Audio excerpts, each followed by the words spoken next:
The U.S. Space Force claims that another Falcon Heavy flight is planned for early next year, just 2 weeks after SpaceX successfully launched the rocket for the first time in 3.5 years.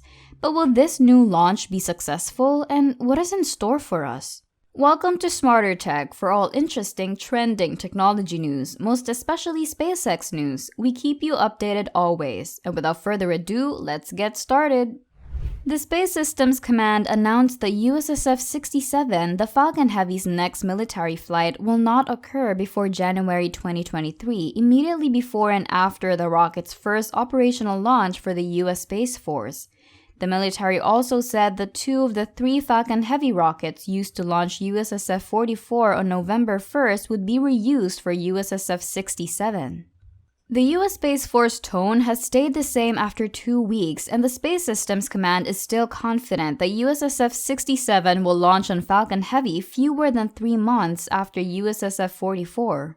And by the way, note that space access is a difficult and expensive endeavor. Building a costly rocket for a single mission has been a problem for governments and private businesses everywhere. Based on the Falcon 9 design, the SpaceX Falcon Heavy is a reusable 2-stage rocket with 2 extra boosters.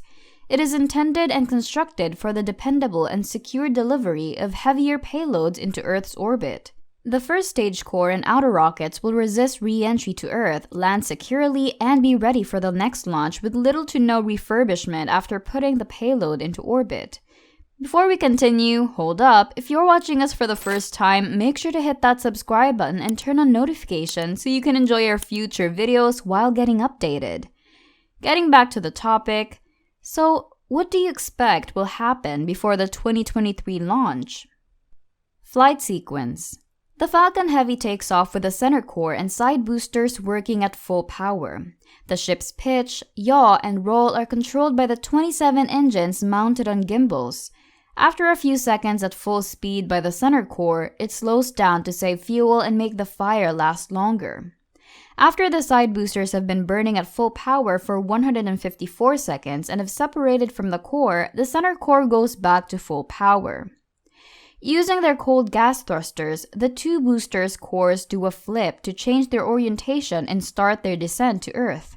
Before it's thrown out, the center core burns for 187 seconds. After the central core separates, the second stage lights up and moves the payload to a parking orbit. It then lights up again to put the payload in its final orbit. Once the spacecraft is in its final orbit and the second stage is started up again, the payload cover is thrown away. The subsequent procedure is the same as the Falcon 9's, except for adding 2 boosters. The expelled central core also performs a flip maneuver with its cold gas thrusters to adjust its orientation. Reaction control thrusters, grid fins in front, and 1 to 3 main Merlin Engines thrust are used to propel the 3 first-stage cores to land or a drone ship. The engines carry out a boost back burn to direct the trajectory toward the landing site.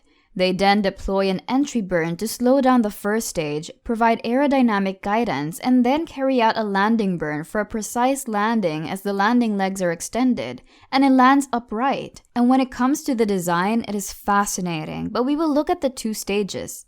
First stage. 3 Falcon 9 first stages with strengthened cores make up Falcon Heavy's first stage. The nose cone, the inner stage, and the octaweb connect the side boosters to the center core.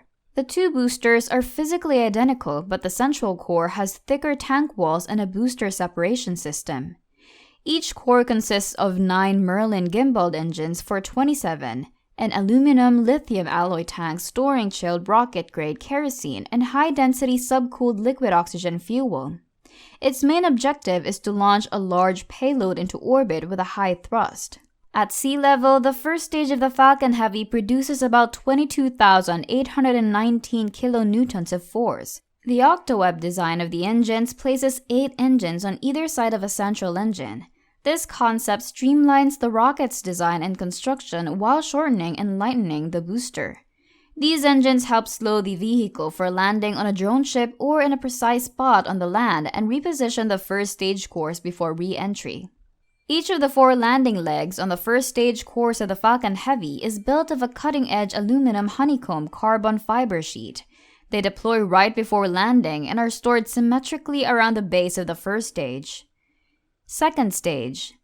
The second stage of Falcon Heavy is comparable to the second stage of Falcon 9. The same propellant as the first stage is contained. Its main objective is to transport the large payload of Falcon Heavy to the desired orbit. Around 981 kilonewtons of the thrust are produced by the second stage of the Falcon Heavy in a vacuum. Soon after stage separation, the second stage engine fires up and it can be restarted numerous times to place various payloads in target orbits. It additionally incorporates a cold nitrogen gas altitude control system to more accurately regulate pointing and control. Merlin Engines. The Merlin rocket engines were created specially for the Falcon series of launch vehicles' recovery and reuse capabilities. High levels of control are possible with these gimbaled engines' throttle and restart capabilities. Any Falcon Heavy booster's 2 of its 9 Merlin engines can fail without impairing launch. Merlin engines employ rocket-grade kerosene and liquid oxygen as rocket propellants in an open cycle or gas generator power cycle. In addition to heated helium pressurizing the fuel tank and dual redundant triethyl aluminum triethyl boron pyrophoric igniters for restart reliability, a turbo-pumped feed system supplies the propellant. The sea-level Merlin engine and the vacuum Merlin engine propel the Falcon Heavy. In the initial stages of Falcon Heavy, the sea-level Merlin engines are utilized, which have a smaller exhaust portion and a 16:1 expansion nozzle primarily for ascension from Earth. The second stage engine, a vacuum Merlin, has a larger expansion nozzle with a 165:1 ratio and an increased exhaust section for maximum efficiency in the vacuum. Regenerative cooling is used to cool the combustion chamber, whereas radiative cooling is used to cool the expansion nozzle. If there isn't a change to the schedule, then by early January, the Falcon Heavy will launch for the 5th time. Since the SSC last said that USSF-67 was on track to launch in January 2023, SpaceX has successfully launched its 4th Falcon Heavy rocket. USSF-44 was the first time the company sent a satellite straight into a geosynchronous orbit around 36,000 kilometers above the Earth's surface. SpaceX was able to get back both of the side cores of the Falcon Heavy. They've probably had enough time to check each booster carefully and start the process of fixing them up.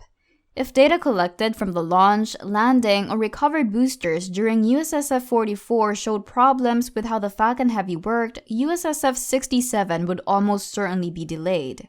Without a doubt, chances of a delay are higher because USSF-67 can't take off until 2 of USSF-44's Falcon Heavy boosters have been fixed up and are ready to fly again. But a 40-month break between Falcon Heavy launches wasn't enough to stop SpaceX, at least after they worked out some pre-launch problems. SpaceX did a similar thing on the second and third launches of the Falcon Heavy rocket in April and June 2019. They used the same pair of side boosters to launch 2 Falcon Heavy rockets in less than 3 months. The mission that reused the side boosters from Flight 2 was for the US Air Force, so both SpaceX and the military have already dealt with these kinds of problems. In the 3.5 years since then, SpaceX has learned a lot about recovering and fixing up Falcon 9 Block 5 boosters. It has also cut the time between launches of the same booster from 74 days to 21 days, which is a record turnaround.